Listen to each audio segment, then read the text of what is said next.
6 अपराधों से बच जाए जो भक्तों के प्रति होते हैं। भक्त के ये 6 अपराध तुम्हारी भक्ति को ढक देंगे। पहला, किसी भी महात्मा के वास निरूपण पर जो हम निंदा करने लगते हैं।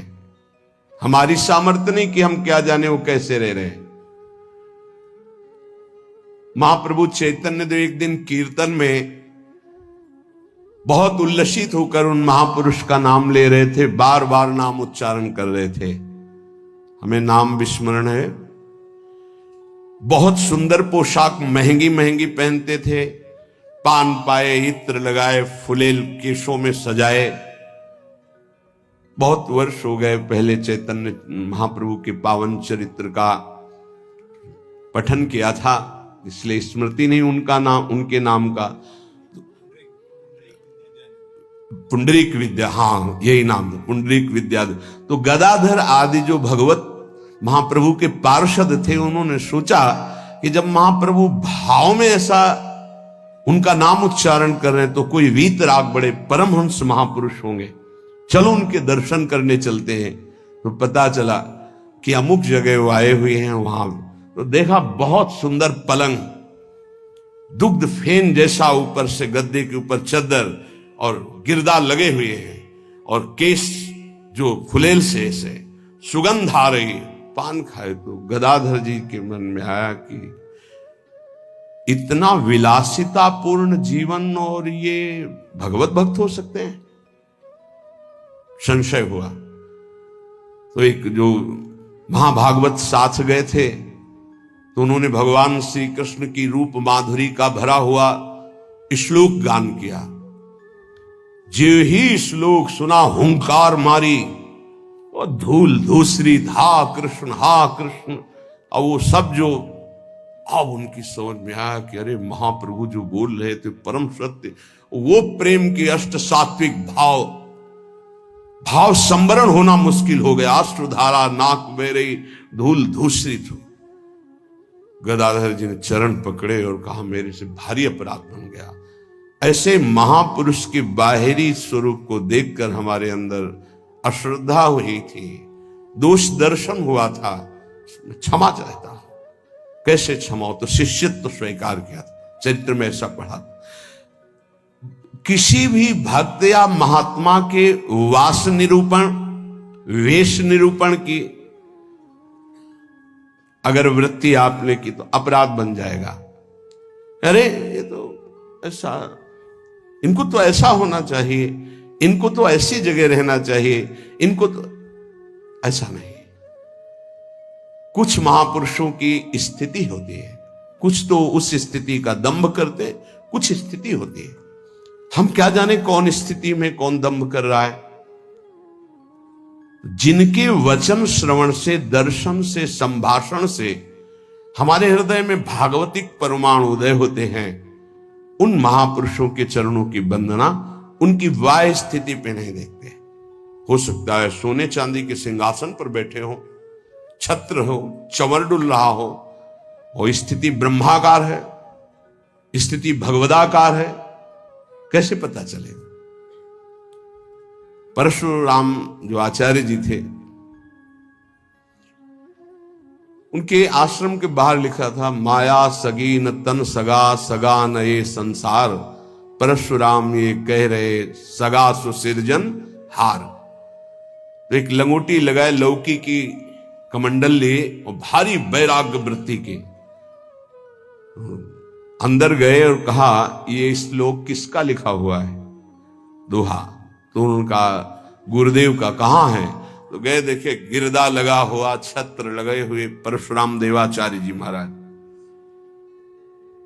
तो उनका महाराज आपका श्लोक लिखा हुआ है? बोले हाँ। तो बोले केवल लिखा हुआ है या है आप में? क्योंकि उनको गर्व था कि मैं लंगोटी लगाए लौकी का, और ये तो वैभव संपन्न महात्मा है। तो बोले लिखा है माया सगी न तन सगा, सगा न ये संसार। आपने कहा सगा जो सृजनहार, हम तो सब माया ही देख रहे हैं। उनका आपका इशारा क्या है? बोले जब सृजनहार सगा है तो फिर माया क्या? बोले चलो आपने समझा दिया, बड़ी कृपा, चल दिए। बोले कहां चल दिए? बोले जहां ले चलो आप। और स्थिति प्रज्ञ महापुरुष थे। चल जब 10-12 किलोमीटर चले तो बोले भिक्षा का हमारे समय हो रहा। तो बोले परशुराम देवाचार्य ने आज तक कभी हाथ नहीं फैलाया। आकाश वृत्ति पे हम रहते हैं, प्रियालाल जैसी व्यवस्था करते हैं उसके अनुसार रहते हैं। बोले हम तो भिक्षावृत्ति से रहते। बोले जाओ मांगने। बोले आपके लिए भी ले आवे, कभी किसी का सहयोग नहीं चाहा, केवल सीधे प्रियालाल से आप अपने लिए लाइए और पाइए, और जहां आपकी इच्छा वहां ले चलिए। वो गए भिक्षा लेने, वो जंगल के एक जगह बैठे हुए थे, तो वहां से राजा की सवारी निकली। देखा परशुराम देवाचार्य उतरे, साष्टांग दंडवत। महाराज यहां कैसे? प्रभु की इच्छा। बड़े सौभाग्य कि हम तो भगवान की असीम कृपा मानते हैं कि आपके दर्शन। हमारी इच्छा है कि हम कुछ राजभोग तैयार करवाते हैं, जैसी हरि की इच्छा। देर न लगी, वहां रसोईया लग गए, कढ़ाइयां। महाराज अगर यहां आप विश्राम करें, बस इशारा हो जाए तो जैसी हरि इच्छा। खुदाई शुरू, आश्रम निर्माण की नींव के लिए खुदाई शुरू, कढ़ाई चढ़ गई, बनना शुरू हो गया। वो संत आए 1 घंटे बाद, वहां देखा। बोले यहां क्या हो रहा है? बोले अब यहां आश्रम बनेगा और ये रसोई बन रही। तो उनका महाराज ये क्या लीला है? तो बोले तुम जिस वैराग्य के अहम वृत्ति को धारण किए हो, उस अहम वृत्ति का त्याग करो। वैराग्य का तात्पर्य होता है राग रहित, स्पृहा रहित होना। वो चाहे असंख्यों के वैभव में बैठा है, लेकिन राग और स्पृहा रहित है। अगर एक लंगोटी का भी राग है, लौकी के कमंडल का भी राग है, शरीर का भी राग है, वो रागी है, वो वीतरागी नहीं है। वीतराग की स्थिति को समझना बड़ा कठिन। दत्तात्रेय जी महाराज से यही पूछा कि आप कोई कर्म नहीं करते, कर्म ना करने वाले को विषय नहीं मिलता, और विषय सेवन ना करने से ऐसा स्वास्थ्य कैसे हो सकता है आपका? तो उन्होंने कहा मैं अखंड प्रसन्न रहता हूं, इसलिए ये भोगों से स्वस्थ नहीं हूं, मैं अखंड प्रसन्नता को प्राप्त। कभी राजमहलों की राजसैयाओं पे शयन करता हूं, तो कभी राख की ढेर पर शयन करता हूं, कभी बड़े बड़े राजाओं से सम्मानित होता हूं, तो कभी फुटपाथ में लेकर अपमान को भी प्राप्त करता हूं। मुझे न सम्मान ना अपमान, किसी का प्रभाव नहीं। इसलिए किसकी क्या स्थिति कैसे जाना जा सकता है? तो हम किसी का वास निरूपण आदि, वेश निरूपण आदि करके किसी की निंदा करेंगे तो पता नहीं कितना महाभागवत है, हमसे अपराध बन जाए। दूसरा ज्ञान निरूपण। कुछ संत भगवान ऐसे होते हैं जो कुछ नहीं बोलते। अरे इनको कोई ज्ञान तो है नहीं, कुछ बोलना तो आता, क्या बोलना ही कोई साधुता है क्या? पता नहीं उसकी कितनी ऊंची स्थिति है, कैसे कोई जानेगा? इसलिए किसी संत के रूप में विराजमान जो भगवान हैं, उनके ज्ञान निरूपण करके निंदा न कर। इनको कुछ नहीं आता। आजकल यही है, केवल बुद्धि की धरा से देखा जाता है। अरे वो तो बोल नहीं पाते हैं। वो तो महापुरुषों की स्थिति को जानना कोई महापुरुष ही जान सकता है, दूसरा नहीं जान सकता। इसलिए ये अपराध न करे कभी कि किसी के संत के ना बोलने से ये समझ जाए कि अरे इनको कोई ज्ञान नहीं है। भला ये क्या जाने शास्त्र की बातें, पढ़े लिखे तो लगते नहीं हैं। पढ़ा लिखा होना भी बहुत सौभाग्य का विषय है और कहीं कहीं दुर्भाग्य का विषय है। तो एक आए थे, इतने कागज में उनकी डिग्रियां केवल उनके शिष्यों ने भेजी थी कि हमारे गुरुजी दर्शन करने आ रहे हैं। तिरुपति बालाजी से विद्वता की मूर्ति, साष्टांग दंडवत और क्या क्या भगवत प्रसादी। वो ऐसे लग रहे थे कि एक शब्द नहीं आता। मतलब बड़े बड़े शंकराचार्यों को पढ़ाया था उन्होंने, उनकी वो शिष्यों ने जो दिया था उसमें दिखाई दे रहा। बड़े बड़े शंकराचार्यों को उन्होंने विद्या पढ़ाई थी। विद्या विनयम ददाति, वो देखने को मिला कि विद्वान में कैसी दैन्यता होती। कबीरदास जी के पास एक विद्वान दिग्विजयी भेजा गया शास्त्रार्थ के। तो उनका भैया हमको कोई शास्त्रार्थ वार्ता नहीं करना। तो बोले काशी के विद्वानों ने कहा यदि आप हार लिख दिए, पूरी काशी हार गई। बोले ऐसी बात? तो पढ़ के समझे हो कि समझ के पढ़े हो? पोथी पलटाते रहे, सरस्वती काम नहीं करी। पढ़ के समझे हो कि समझ के पढ़े हो? आखिरी बात शिष्य बन गए थे, बहुत बड़े भगवत अनुरागी बने। तो किसी भी संत के प्रति ये भाव नहीं कि ये पढ़े लिखे नहीं है, बोल नहीं पाते, तो इनको कोई ज्ञान नहीं है। तीसरा, किसी संत की जाति निरूपण कर देना बहुत बड़ा अपराध है। देखो ये जो जाति पाति है ना, ये धर्म का पालन करके भगवत प्राप्ति के लिए थोड़े समय तक के लिए सहयोगी। नहीं, हम आपको बताएं, एक ही कपड़ा है और एक ही पहनने वाला है, बस इतनी खास बात समझ। कपड़ा सबका पांच भौतिक, पहनने वाले सब अविनाशी भगवान के अंश, कोई अंतर नहीं है। बस अंतर बनाया गया है इस अंतर को मिटाने के लिए कि हम साधन पद्धति से अपने अपने धर्म का पालन करते हुए परम धर्म भगवान को प्राप्त। लेकिन जो परम धर्म में स्थित है, भागवत धर्म में, उनकी जाति निरूपण नहीं करना चाहिए कि ये तो सुना है कि अमुक जाति के संत हैं, बड़ा अपराध होता है, बड़ा अपराध। ऐसा कभी नहीं करना चाहिए। हाँ, चरण रज लेके माथे पे लगा, अहो वत्सो पचतो गरियान यज्ञभ्यागे वर्तते नाम तुभ्यम। देखो, राजसूय यज्ञ में पूर्णता स्वपच वाल्मीकि की पूजा करवा कर श्री भगवान ने इसीलिए करवाई, इसीलिए करवाई। सब बड़े बड़े महापुरुष आए थे, लेकिन दैन्यता की मूर्ति भगवत भाव में निरंतर डूबे हुए स्वपच वाल्मीकि जी की आराधना करवाई कि पूर्णता उन्हीं से हुई। जो दैन्य है वो महाभागवत किसी जाति पक्ष से नहीं देखा जा सकता। अरे तो ऐसा जो देखेगा तो उसके सुकृत नष्ट हो जाएंगे। पूज्य बाबा। चौथा, वृत्ति निरूपण। ये तो पढ़े ही रहते, हमने कभी इनको माला लिए तो देखा नहीं, और कुछ भजन ध्यान तो करते नहीं है, इसलिए तो केवल हमें लगता है कि बस खाते पीते हैं इसी में, और कोई भजन नहीं। ये हमने संतों को देखा है। एक संत भगवान 8 बजे सुबह उठते थे गंगा नहाने के लिए, 8 बजे सुबह। पर वो एकांत में, तो लगता 8 बजे सुबह गंगा स्नान करते हैं, प्रायः 3 बजे स्नान होता।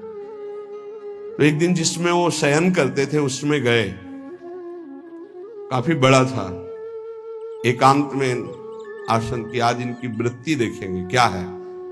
बहुत ही गंभीर मुद्रा में वो रहते थे, पर प्रायः पूरे आश्रम में था कि ये प्रमादी हैं, ये सोते रहते हैं। 11 बजे तक उनको जगते पाए हम। जहां सब लेटे उनको उठ के बैठ गए, वो लेट गए थे, उठ के बैठ गए। 3 बजे तक बिल्कुल एक आसन पर, 3 बजे फिर लेट गए, 8 बजे सुबह। संतों को जानना बड़ा कठिन है, उनकी क्या दिनचर्या है, वो कैसे भाव में रहते हैं। केवल बाहरी व्यवहार देख करके उनकी निंदा कर देने से सुकृत नष्ट हो जाएंगे, भक्ति ढक जाएगी। स्वरूप निरूपण। ये महात्मा में तेज तो है नहीं चेहरे में, ये तो ऐसे ही मालूम देते हैं कोई साधु तो नहीं, क्योंकि चेहरा नहीं बता रहा है। नहीं, ऐसा नहीं है। अगर महात्मा की पहचान करनी तो तुम्हें महात्मा होना पड़ेगा। महात्मा बनकर ही महात्मा को पहचाना जा सकता है, दूसरा नहीं पहचाना जा सकता। बाहर से किसी के रूप को देखकर थोड़ी तुम जान सकते हो कि रूप तो आप गौर से देखिएगा, किसी किसी के मांस भक्षण करने वाले का भी चमकता रहता है। मलाई रबड़ी खाने से भी रूप चमकने लगता है, थोड़ा सा संयम रखे तो उससे भी चमकने लगता है। अब वो महात्मा किस कोटि का भजन कर रहे हैं, कोई रूप से थोड़ी महात्मा का लेना देना होता है। अब श्रीधर बाबा की छवि जब लगे तो आप देखना, लंगोटी है, हड्डी हड्डी दिखाई दे रही, गाल चिपकी हुई, आंखें धसी हुई। आपको पता है, खुद देखे हुए हैं कि 24 घंटे भजन में मगन। तो किसी महात्मा के रूप को देख करके ऐसा कोई रूप निरूपण करेगा तो उससे अपराध लग जाएगा।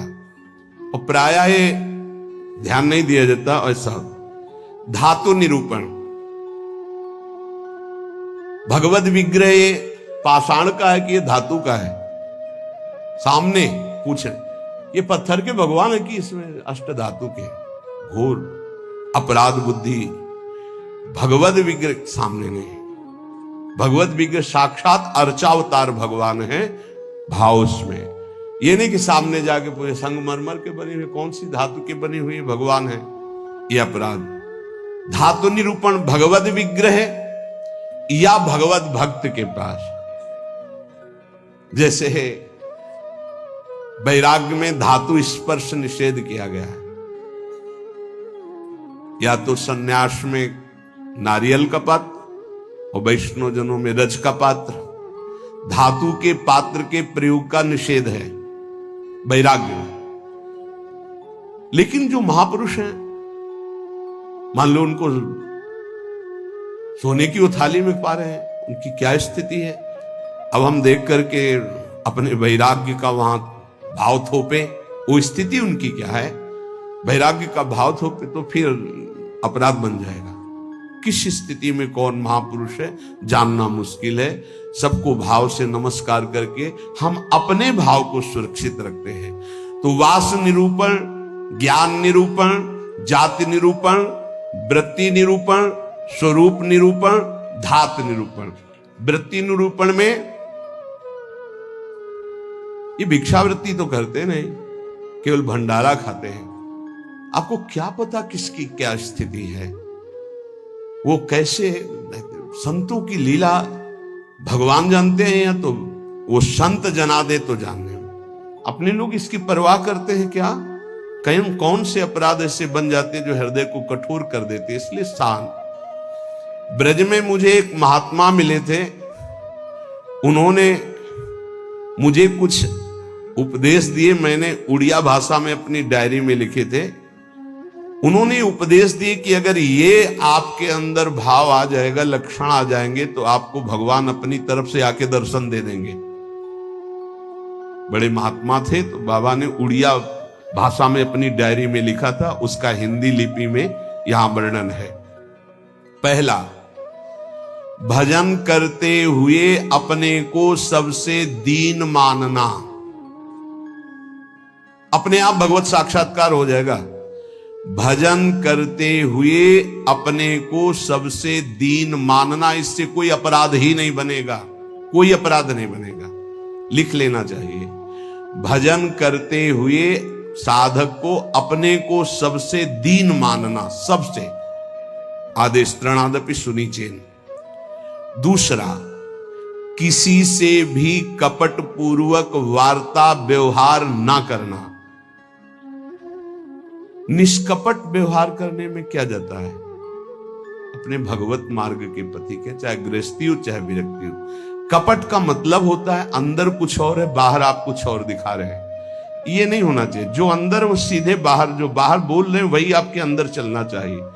मोहि कपट छल छिद्र न भावा, भगवान कहते हैं। तो कैसे दर्शन दे देंगे आप कपट पूर्वक व्यवहार करते।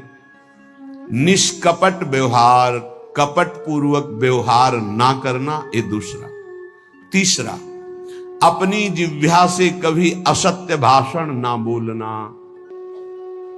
इसका बहुत नारायण स्वामी जी ने भी इस पर बहुत जोर दिया था कि जिस जिह्वा से नाम जप करते हो झूठ नहीं बोलना चाहिए, तभी नाम सिद्ध होगा।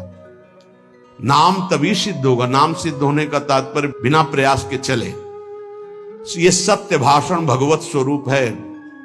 सत्य बोलने से बढ़कर कोई पुण्य नहीं संसार में, और झूठ बोलने से बढ़कर पाप नहीं असत्य सम पातक पुंजा। चौथा, जो तुम्हारे सामने आवे और तुमसे बात करे या दृश्य दिखाई दे, उसे तत्काल पहले मन से प्रणाम करो। बिना प्रयास के भगवत साक्षात्कार हो जाएगा। चराचर जगत में जो तुम्हारे सामने, जैसे कोई व्यक्ति आया है तो राधा वल्लभ लाल जी आपकी जय हो, अंदर से मेरे प्रभु अब बात करो। कोई भी कुछ भी, पहले प्रभु ये वस्तु पहले नहीं थी, प्रभु थे और ये बाद में नहीं रहेगी, प्रभु ही रहेंगे, तो वर्तमान में हम वस्तु के अंतर्गत प्रभु को देखते हैं। पांचवा, न मेरा तन है, न मेरा मन है, न मेरा धन है, न मेरे प्राण है, ये मैंने सब कुछ प्रभु को समर्पित कर दिया। धैर्य पूर्वक देखिए। अब आपको क्या चिंता रह गई? जब तन प्रभु को दे दिया, मन प्रभु को दे दिया, अपना सर्वस्व प्रभु को दे दिया, तो बोले इसका फल क्या मिलेगा? ये यथा माम प्रपद्यन्ते तास तथैव भजाम्यहम्, प्रभु अपना सर्वस्व आपको दे देंगे, अनुभव में आ जाएगा। प्रभु अपने आप को दे देंगे, अति उदार करुणा वरुणालय प्रभु। अगर आप थोड़ा सा भी अपनापन करेंगे तो उनका थोड़ा सा अपनापन बहुत बड़ा होता है। अपने तन मन धन सर्वस्व पर अपना अधिकार न करके अपने प्रभु का अधिकार। छठवां, एकमात्र पूर्ण श्रद्धा अपने आराध्य देव में, मेरी लाडली, मेरे प्रियालाल। सातवां, सदैव पराधीन रहना। अगर गुरुदेव के अधीन हो, इष्ट देव के अधीन हो, तो माया तुम्हें अधीन नहीं कर पाएगी। अगर इष्ट देव और गुरुदेव की अधीनता स्वीकार नहीं करोगे तो माया अधीन कर लेगी। हमेशा अपने को पराधीन देखना कि मैं स्वतंत्र नहीं हूं, ये तन मन प्राण इष्ट देव गुरुदेव को समर्पित है, मैं वही करूंगा जो आज्ञा कर रहे हैं, उनके विपरीत नहीं कर सकता। अब आप देखो, विपरीत करते हो कि आपको याद आता है कि मेरा शरीर गुरुदेव की धरोहर है, मैं इसके द्वारा कोई अनाचार दुराचार कोई गलत चेष्टा, मेरा मन गुरुदेव की धरोहर है, इष्ट देव की धरोहर, इससे हम गलत चिंतन नहीं कर सकते। मेरा धन गुरुदेव की धरोहर, इससे हम गलत व्यवहार नहीं कर सकते। मेरे प्राण गुरुदेव को समर्पित, इसलिए हर श्वास मंत्र जपेंगे, बिना बुलाए भगवान दर्शन दे जाएंगे। आठवां, आराध्य देव के सिवा अपना कोई नहीं है, ये हृदय में बैठा लेना। अपने वास्तविक है तो आराध्य देव ही अपने हैं। नवां, अपने आराध्य देव के अनन्य चिंतन के सिवा और कोई चिंतन ना होने पावे। दसवां, अपने आराध्य देव से जो गुरुदेव ने संबंध दिया है, हर समय उसकी स्मृति रहना। क्या रहती स्मृति? मैं श्री जी की सखी हूं, दासी हूं, उनकी परिचर्या में हमारा जीवन समर्पित है, मैं उनकी दासी हूं। कभी सोचते हो आप? सोचो, तुम्हारा संबंध हो चुका है। कोई ऐसे नहीं कि तुम्हें केवल सोचना ही है, तुम्हारा संबंध हो चुका है, तुम्हारा पाणी ग्रहण हो चुका है। श्री जी ने तुम्हारे पाणी को स्वीकार कर लिया, ग्रहण कर लिया है। उसके साक्षी हैं गुरुदेव। गुरुदेव ने पाणी ग्रहण कराया है, प्रिया प्रीतम को हमारा हाथ पकड़ा दिया है। हम अपने संबंध, दसवां है, अपने संबंध को हर समय अपनी स्मृति, मैं प्रियालाल की हूं, मैं प्रियालाल की हूं, मैं प्रिय सखी हूं लाडली जू की। ये 10 भाव रखो। अब जैसे हमारे अपना भाव बताया, तो जो दास है वो दास भाव को देखे, जो सखा है वो सखा भाव को देखे, जो गोपी गोपी भाव को देखे। अपने स्वरूप को संबंध से चिंतन करना। हमारा स्वरूप क्या है? सहचरी बपू, मैं श्री जी की निज दासी हूं। कई बार दिन में आता है आप लोगों के? कितनी बार सोचते हैं हम? जबकि यहां हर चेष्टा करते हुए उसी भाव में रहना है। अगर ये 10 भाव हृदय में आ गए तो कह रहे हैं किसी भी तीर्थ में जाओ या ना जाओ, कोई और साधन करो ना करो, तुम्हें भगवत साक्षात्कार हो जाएगा।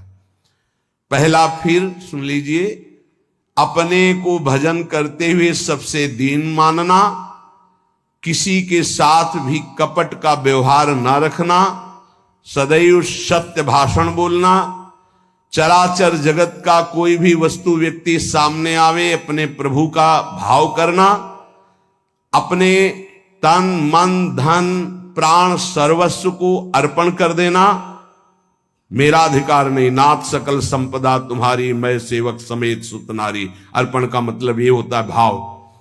छठवां, अपने आराध्य देव में ही पूर्ण श्रद्धा समर्पित हो जाना। सातवां, पराधीन रहना इष्ट के, गुरुदेव के।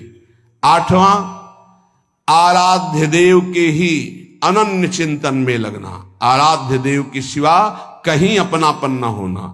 नवां, चिंतन करते करते तन्मय स्थिति आ जाए तब उसे सही माने में चिंतन कहा जाता है।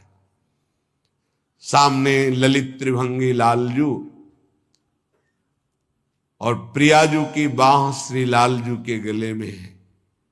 मनोमृणाल भूषण भूषित भुज श्यामंश पर डाली दिखाई दे रहा है। अब हमारा चिंतन चल रहा, गाढ़ चिंतन, युगल सरकार चिंतन, इसे कहते हैं अनन्य चिंतन।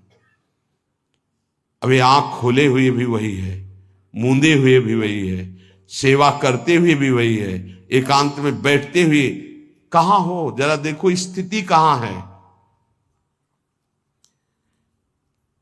यदि आप किसी भी तीर्थ का अवगाहन करते हुए 10 बातें आप में नहीं हैं तो उसका फल आप ग्रहण नहीं कर पाएंगे, क्योंकि अपराध कोई ना कोई बन जाएगा। हम आपसे सत्य कहते हैं कि कल्याण आपके चिंतन से होगा, इन बातों को स्वीकार करने से होगा, भागने से नहीं होगा कि हम यहां चले जाएं, हम वहां चले जाएं तो कल्याण हो जाएगा। अगर आपका आंतरिक चिंतन इन बातों में है तो आपके अंदर वो सामर्थ्य जागृत हो जाएगी कि आप प्रभु को देख सकते हैं। इसलिए जो सत्संग है उसे बार बार सुना जाए, उसका मनन किया जाए और अपने हृदय में धारण किया जाए तो हमारा इसी जन्म में अंतिम जन्म माना जाएगा और भगवत साक्षात्कार हो जाएगा। जहां तक गुरु कृपा से प्रयास है, कथन श्रवण करके यही प्रयास है कि संसार की असत वृत्तियां छूटे और भगवत प्राप्ति हो जाए, हमें भी आप सबको भी। जिनको ये नहीं चाहिए तो भूल मत करना, यहां कुछ लाभ नहीं मिल पाएगा, यहां नहीं मिल पाएगा। यहां लाभ अगर मिल पाना है तो एकमात्र अध्यात्म का लाभ मिल सकता है। यहां कोई आशीर्वाद, ये भीड़ लगाना कि हम कोई जादूगर हैं, कुछ चमत्कार कर देंगे, तो बिल्कुल कुछ नहीं होने वाला। हम तुम्हें हाथ उठा कहते, हो जाए, तुक्का लग जाए तो तुम्हारे पुण्य, पक्की बात समझ लो। तुक्का लग जाए कि आप कामना करके आए, कामना की पूर्ति हो गई तो आपके पुण्य, हमारा कोई उसमें लेस मात्र भी सहयोग नहीं है। पुण्य आए वृंदावन धाम संत दर्शन के, आपकी भावना, आपकी कामना पूर्ण हो जाए, वो आपका भाव। हमारा लक्ष्य है भगवत प्राप्ति। अगर आपके हृदय में भगवत प्राप्ति की लालसा है और आप आगे बढ़ रहे हो तो हम हृदय से आपका स्वागत करते हैं और हमारी प्रियालाल की कृपा वृत्ति आपको उठाती चली जाए और आप इस संसार, राग, आसक्ति, ममता, चिंता, शोक, मृत्यु, भय, इससे ऊपर उठे। बस हमारी आशा यही है। जो प्रयास है सत्संग का या एकांतिक का, उसका फल केवल यही, भगवत संबंध दृढ़ हो जाए, भगवत प्राप्ति हो जाए। और जिसको ये लक्ष्य नहीं है तो हमें लगता है कि समय बर्बाद ना करे, दूसरी जगह खोज ले जहां उसकी मनोकामनाएं पूर्ण होंगी। यहां नहीं हो सकती। बिल्कुल समझ लीजिए, यहां कामनाओं का नाश होता है, कामनाओं की पूर्णता नहीं। यहां कामनाओं की निवृत्ति होती, कामनाओं की पूर्ति नहीं। यहां यदि हम कामनाओं की पूर्ति की भावना लेकर के आएंगे तो शायद है कि तुम्हें असंतोष हो जाए। बिल्कुल पक्की बात समझो। और कामनाएं अगर पूर्ण होती हैं तो वो कोई खास बात नहीं है। जन्म जन्म से सब कामनाएं भोगते चले आ रहे हैं। एक कामना जागृत हो जाए कि मुझे भगवान की प्राप्ति करनी है, तो हमारा सत्संग सार्थक, हमारा एकांतिक सार्थक, हमारा जीवन सार्थक। इस संसार का नाम मृत्युलोक है, यहां सबको मरना है।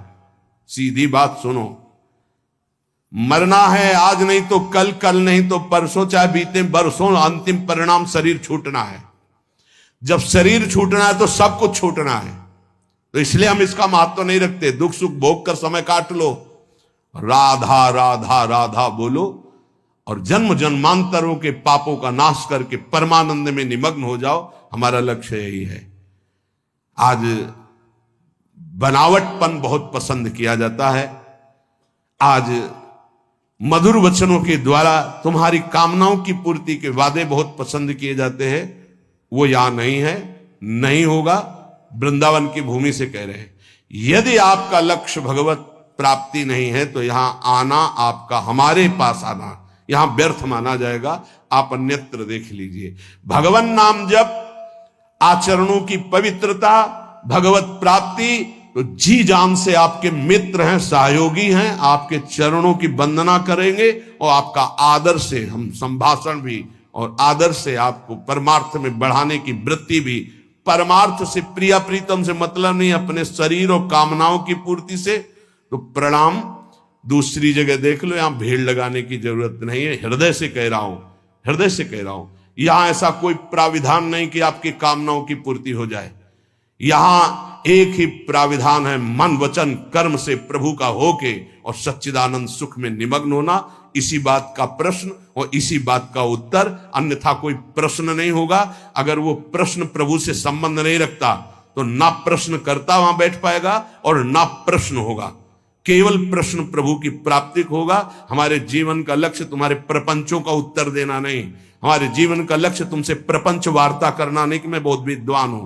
बिल्कुल पढ़े लिखे नहीं हूं। कक्षा 9 पढ़ाया गया, प्रभु ने पढ़ाया, उसी के जो शब्दावली है जीवन के अनुभव की है, जीवन के चलने की है, वो भगवत मार्ग की है। प्रश्न केवल भगवत प्राप्ति का, प्रश्न भजन का, प्रश्न भजन में आई हुई समस्या का। बस अगर ये प्रश्न नहीं तो प्रश्नकर्ता और प्रश्न दोनों बार हो जाएंगे।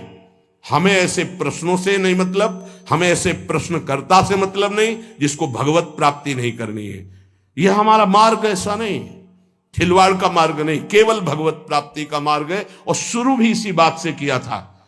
जो बात अभी निकल गई, अगर वो टेप हो गई और हजारों बार हजारों लोगों को सुनने में आएगा तो उनका मंगल होगा, बस इस बात से। अब वो एक अलग रूप होता चला जा रहा है। फालतू के जो प्रश्न जिनका हमसे, हमारे भागवतिक मार्ग से कोई संबंध नहीं है, ऐसे प्रश्न ना हम सुनेंगे ना ऐसे का उत्तर दे पाएंगे। हमारी क्षमता नहीं है, क्योंकि हमारे केवल प्रियालाल भगवत प्राप्ति की वार्ता, अन्यथा मौन, श्रवणेन्द्रिय बंद। क्योंकि बहुत कम समय जीवन का बचा है जो प्रियालाल में जाए, हमारा भी और आपका भी। पता नहीं है कौन सी श्वास आखिरी हो। व्यर्थ के प्रपंच में समय नष्ट करना यह बर्दाश्त नहीं। इसलिए भगवत प्राप्ति के मार्ग में चलने वाले उपासकों का स्वागत है। जो हृदय में है, जो गुरुदेव प्रताप है, उसमें साझा है आपका।